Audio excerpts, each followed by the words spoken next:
You're here right now at this moment because tomorrow you want to be somebody greater than the person you are today.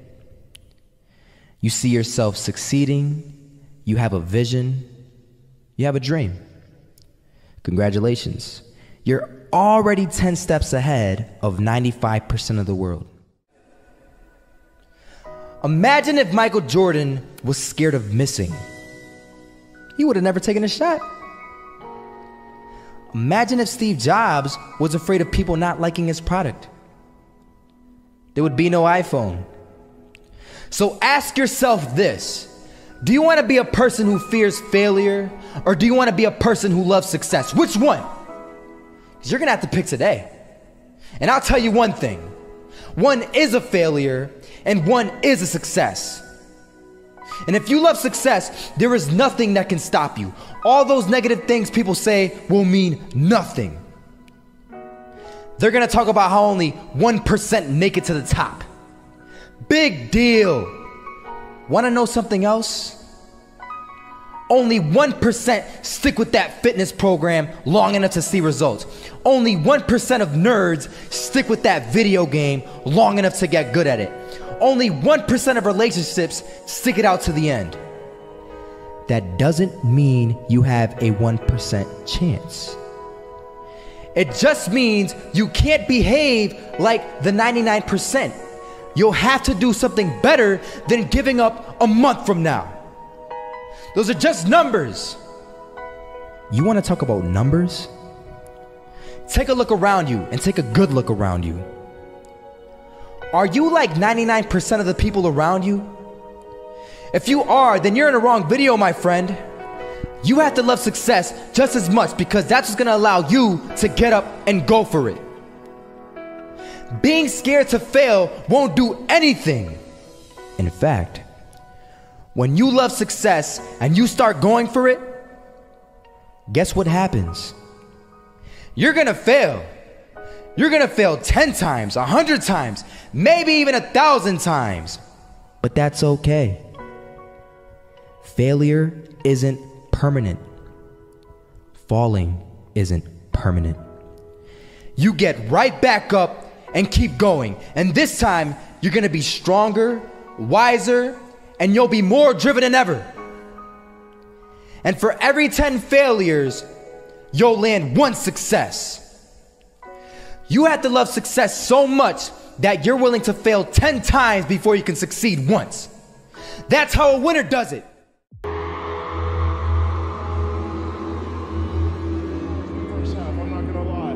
They had us. We weren't defeated, but they had us.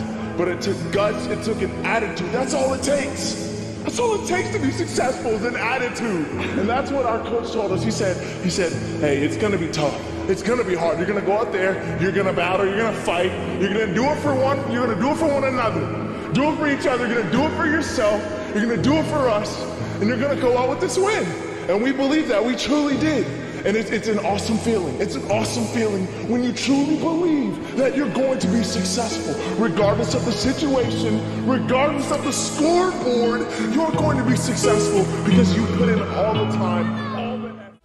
Misses that shot, can't land it, so it is going to be that retake scenario. Crims has the kid. Running close towards CT, Zivnik spots 3 of them out, but it's Olaf again to find Device, and Olaf coming in with 4.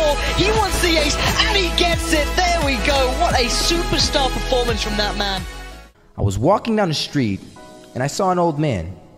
Had a hat, suspenders, and a cane. Was about 80 years old. This old man was barely walking. He could walk, but the cane helped a lot. He was struggling. So anyway, he was walking across the street and he ended up falling. So I went over to go help him. And he gets up, says thank you, and we introduced ourselves. Had a little conversation. Told me his name and I told him mine. His name was Robert, by the way. And right as he walked away, I told him, this is what I said: Robert, you should stay inside where it's safe, my friend. And Robert turns around and says to me, I love walking, and I love walking way more than I'm afraid of falling. So I asked him, well, what about your safety? Don't you want to live? And he told me this. These are the exact words he said. He said this: Solo, living means doing what you love to do. And if I had to fall here and there to do what I want to do in life, then so be it. And he just walked away. Never saw him again. That was it. But that statement really had me thinking, and it had me thinking hard, because I learned something that day. That's when I realized the true key to success. You see, I always thought if I could just fear the act of failing, and if I fear it like crazy, I will succeed. Because I thought the fear would magically motivate me to get out there and start taking action. But after that day, I realized something. I realized it's the love for success that will lead me to succeeding. So just imagine if Robert feared falling. Would he even start walking? Of course not. He wouldn't even do what he loved to do. He would sit at home and take no type of action. But he loved walking. Wasn't even scared to fall. It gave him life. That's what allowed him to get up and do it. He loved walking so much, he was willing to fall 10 times a day just to do it. And you have to be the same. So the next time someone tells you, you're gonna fail, you know what you tell them? Tell them they're right. But you're not afraid to fail. You're not afraid to take action. You're not afraid to jump. You're gonna fail 10 times, but you know what? It's cool. Because on the 11th time, you'll succeed. Oh, you'll succeed, all right. And it'll feel good. And while you're over here living the life of your dreams and complete happiness, guess where they're gonna be? That's right. They'll be failures, the real failures. Over there where it's safe, scared to fail. Ironic, isn't it?